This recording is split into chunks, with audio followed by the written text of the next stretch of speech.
Hello and welcome to this workshop.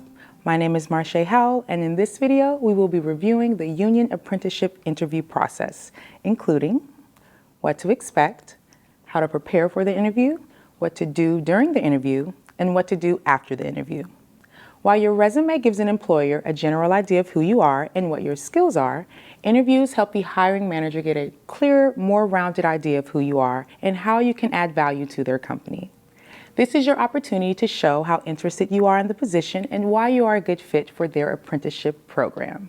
Interviews for apprenticeship programs are typically scheduled 3 to 6 months after you complete the application and have passed the math exam. Some interviews will be conducted in person, while others may ask you to attend virtually using your phone or computer. The steps we'll be discussing apply to both types of interviews. So, let's get started. You can expect the interview to last between 15 to 30 minutes. During this time, you will meet with an individual or panel that has several representatives from the company. By the way, getting an interview means that you are one of the people they are interested in. Your results on the aptitude test or your entrance exam have already caught their attention. Now all you need to do is show them the best you. To do that, you will need to prepare so you can answer their questions with confidence and make a great impression. So, what kind of questions can you expect? Here are some of the most typical. Why would you like to work for this company? So how has your background and training prepared you for this position? How did you become interested in this field? What can you add to our company? As you can see, they are more big picture questions and do not require you to demonstrate in-depth technical skills or extensive knowledge of the trade. What is critical is that you take the time to think through your answers. Maybe even write out answers so you're sure to cover all the points you want to include in your responses. What they are looking for is someone who can work well with others and who is able to take direction. They are looking for folks who are energetic, someone who demonstrates a full commitment to a career in the field, and someone who is willing to learn. So, how do you answer their questions? When you answer their questions, don't give a superficial yes or no answer. Be sure to provide details and give examples. To do this, you'll need to think about your answers before the interview. And as I said earlier, take the time to write out your answers and then practice with a friend or record yourself on your phone just to see what works best. As you answer their questions, you'll be able to include your information about your LBCC classes, projects you're working on or have completed, and share your accomplishments. Let's take a moment to listen to a couple of interviews and see which candidate answered the question best. Tell me, how did you become interested in this field? Well, a friend told me about it, and I thought it was interesting. I took a course on this field, and I really enjoyed it. So I took a more advanced course, and I enjoyed that as well. So I decided to take this on as a career. Well, it all started when I was a little girl.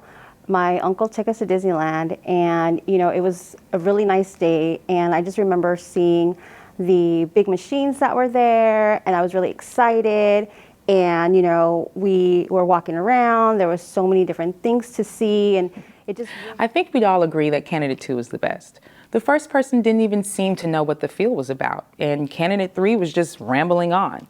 If this happens because you're nervous or you lose track, simply stop speaking and apologize to the interviewer for getting off topic.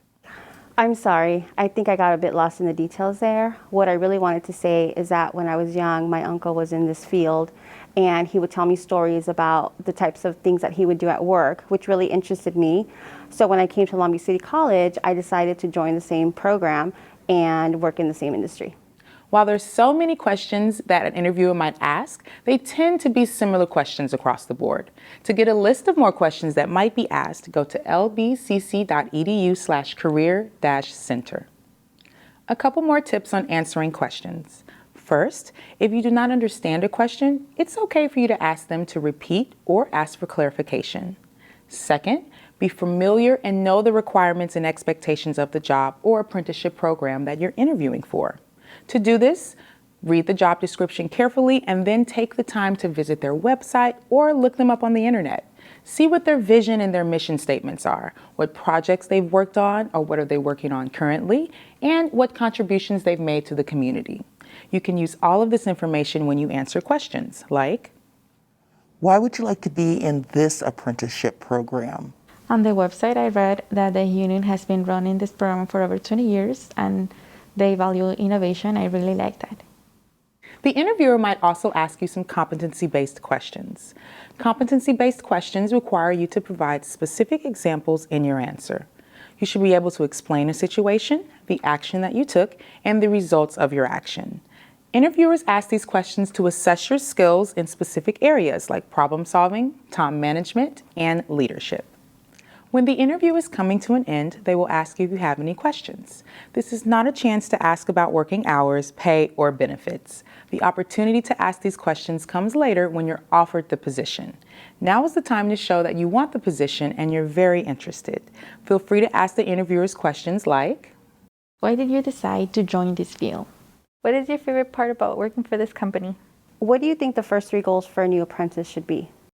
preparing for the interview beforehand by thinking about the questions they might ask and how you can best answer them is critical. But there are a few other things you need to do as well. One is organizing your key documents into a binder or a folder, including your resume, any certificates or licenses you have, and letters of recommendation. You can also include any photos of any projects you've worked on or are currently working on in class. To make it simple for the interviewers to quickly review them, organize them all in one place. Doesn't have to be flashy, just nice and neat. Having all this ready gives you another opportunity to showcase yourself professionally. To make it easy on you, take a few minutes today to gather all of your documents and store them in one place so you can always find them quickly and easily when you need to prepare for an interview. Another key item to take care of before each interview is to prepare your transportation and parking arrangements. If your interview is in an unfamiliar place, it might be a good idea to drive there in advance so you know exactly where to go on the day of the interview. Figure out where to park and where the building is located. This way, you'll avoid any unnecessary stress on the day of the interview. If you do not own your own car, make sure to confirm with the person who is going to be driving you to your interview. If you have to take the bus or a train, plan to leave well enough in advance, just in case the train or the bus is running late. You also want to prepare your outfit. The most important thing to keep in mind about your outfit is to make sure that everything is clean, pressed, and ready to go. For men, typically business casual slacks with a button-down or polo shirt. Or you can dress for the trade by wearing jeans, a clean shirt, and some work boots. If you have a beard, make sure your beard is trimmed neatly or just go ahead and shave. For women, a pantsuit, slacks, dress, or knee-length skirt with a short or long-sleeve blouse, definitely not sleeveless. When it comes to accessories, just keep them conservative, nothing too flashy. For your hair, a professional-looking style that keeps away from your face is best. For makeup, also think professional and conservative. Not too much, nothing too dark. And in regard to cologne or perfume, you don't want to overdo it. Keep in mind that some places will be fragrance-free and they won't allow you to wear any perfume or cologne. Now that we've talked about how to prepare for the interview, let's talk about how to make the day of the interview less stressful. First, double-check your email for any last-minute changes and confirm the time and location for the interview. Second, take a few minutes to review your portfolio to make sure that you remember all of the items that you've included. And third, always go over the questions and the answers you've prepared so that you can speak comfortably and confidently without sounding overly rehearsed. Feeling nervous before an interview is totally natural. So, what can you do to make it less stressful? Well, here are 2 tips. 1, on the day of the interview, do something that makes you happy and relaxed. Go on a jog, meditate, or listen to music. You can do this because you've done everything you can to prepare. Since every interview is different, there's no reason to spend time worrying about the questions the interviewer will ask or how they will react to you. Instead, do something enjoyable that can help you relax. 2, give yourself plenty of time to arrive early just in case there's more traffic than usual or there's a delay with your transportation arrangements. By getting there early, you will have some time to relax and have another opportunity to review your resume and responses. Lastly, turn off your cell phone or put it on silent mode when you arrive at the interview location. You don't want to have it ringing, distracting you and the interviewer when the focus should be on you and your skills. When the interview begins, be sure to set a positive tone right away. A good attitude is infectious, and your attitude can greatly help lighten the mood during the interview. Stay focused, sit up straight, maintain strong eye contact at all times, and of course, smile. Be sure to give them your full attention and do not do anything that might be distracting, like tapping or shaking your leg or fiddling with your hair or hands. Also, to make a good impression, be sure not to use any inappropriate language, act disinterested, nonchalant, or overly confident. So, in short, be friendly and relaxed, making a good impression.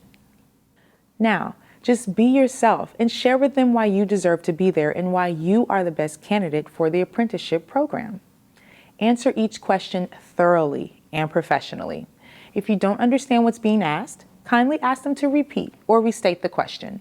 There's no need to rush. For each question, listen, think, and then answer. Also, don't ever interrupt the interviewer or speak badly about the former employer or employee.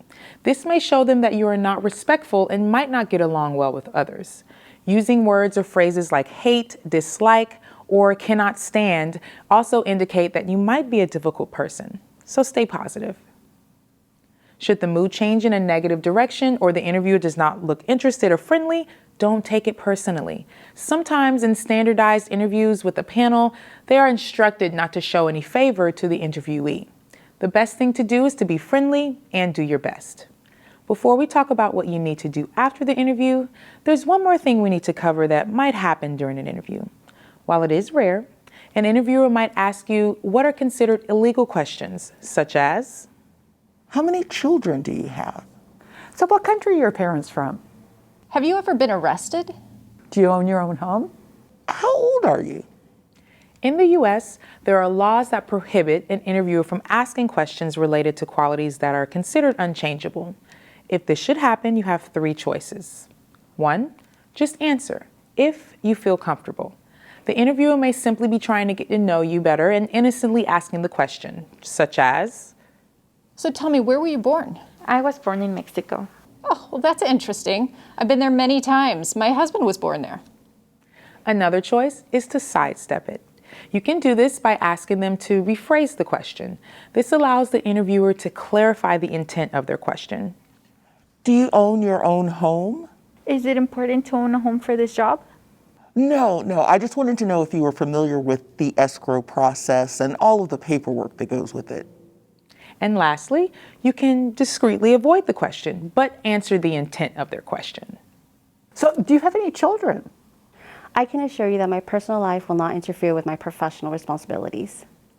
When it comes to these types of questions, trust your gut. Does the interviewer have good or bad intentions? Based on this, simply answer what is most comfortable for you.